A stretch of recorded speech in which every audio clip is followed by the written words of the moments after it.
What is up, Division 2 agents? This is Gamer for Life back with another Division 2 build video. Now in this one, I wanted to go over a build over one of the newer exotics that we have in the game. Now it is not a weapon that I normally use, but like I've always said, this channel is about trying new stuff, playing different playstyles, all that good stuff. We all know I'm a run and gun type of person. But this one, as you can see, is definitely not a run and gun build. So this is a marksman rifle build around the Dread Edict. So let's go ahead and go over the gear pieces first. Now, if you're awesome at headshots, more power to you. Probably put headshot damage on everything. I'm not going to pretend I'm something I'm not, and I am not very good at hitting headshots, especially with this particular marksman rifle. So I went with crit damage and just regular damage, as much damage as possible.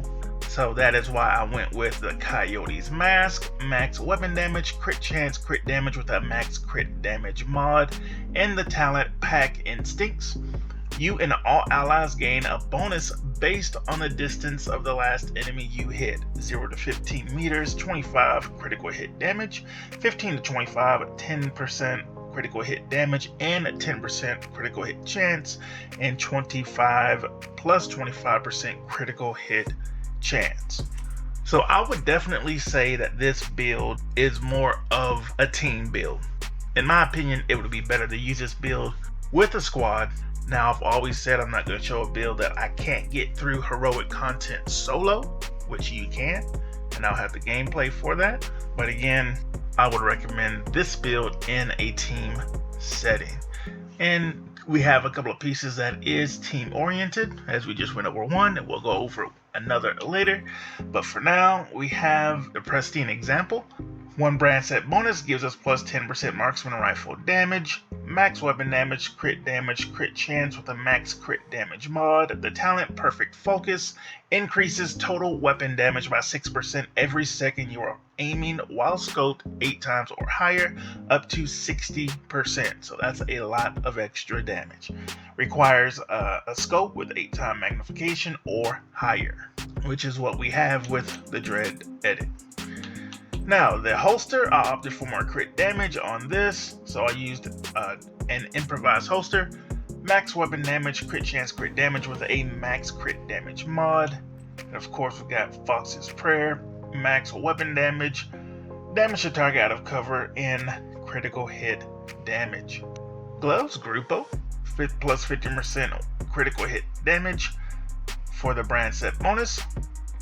Rolled with max weapon damage, crit damage, and crit chance. And then another piece that we have that is definitely team oriented. So brand set bonus plus 5% armor. Rolled with max armor, crit chance, crit damage, and a max crit damage mod. And the talent Perfectly Opportunistic. Enemies you hit take 15% more damage from all sources for 5 seconds. So if you're hitting an enemy and you're on a team, your team is tagging the same enemy you're hitting, they're all getting another 15% damage with their weapons. And also, if you're solo, like I said, it works beautiful for you as well, because your striker drone is getting another 15% damage as well. Requires using marksman or shotgun weapons only.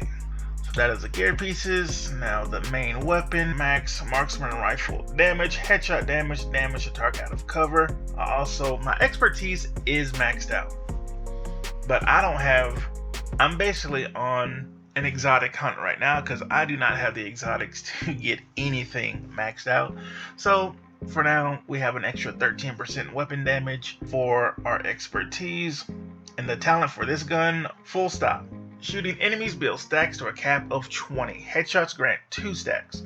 Each stack grants 2% weapon damage and 5% headshot damage. On reload, clear all stacks and gain 5% of your max armor as temp armor for 10 seconds for each stack removed. Headshot kills with Dread Edict restore all bullets to the magazine. This does not count as a reload. So that's not a bad talent. That's pretty decent talent on this weapon, which is why I wanted to make this build, test it out, see how it does, and it did pretty decent. Then our secondary, just in case, an enemy gets close to us, This is the 612. Again, 13% for the expertise, extra weapon damage. And it's rolled with max shotgun damage, damage to armor, damage to target out of cover. And I went ahead and put on in sync. Hitting an enemy grants plus 15% skill damage for 5 seconds. Using a non-shield skill or damaging an enemy with this skill grants plus 15% weapon damage for 5 seconds. Damage increases are doubled while both buffs are active at the same time.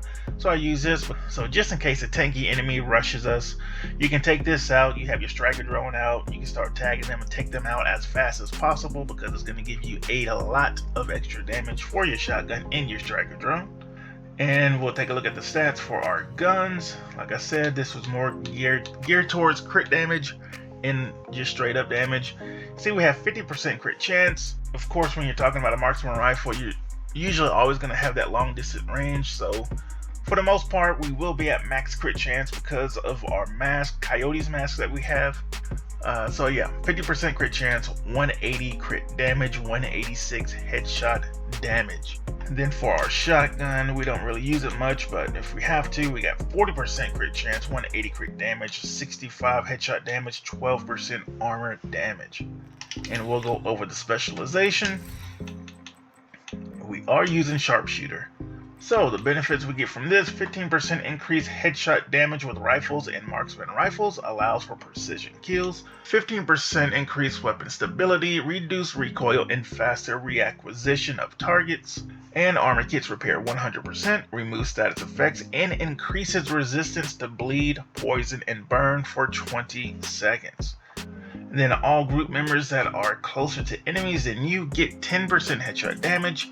After 20 seconds in cover, you start generating 5 marksman and 5 rifle ammo every 10 seconds, which can definitely come in handy because they do not give you a whole lot of bullets for your marksman rifle. Plus 50% pulse resistance and extra armor gain while in cover. So yeah, that is the build. Hope you guys give this a try. If you do, let me know how you're running it. There's so many different ways you can run this build. Man, it was a fun build to run. It's different from what I normally do. And again, like I always said, it's always nice to play the game in a different way. Anyway, that's all I've got. Hope you guys enjoyed the video. And always, my friends on YouTube, take it easy.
Reinforcements.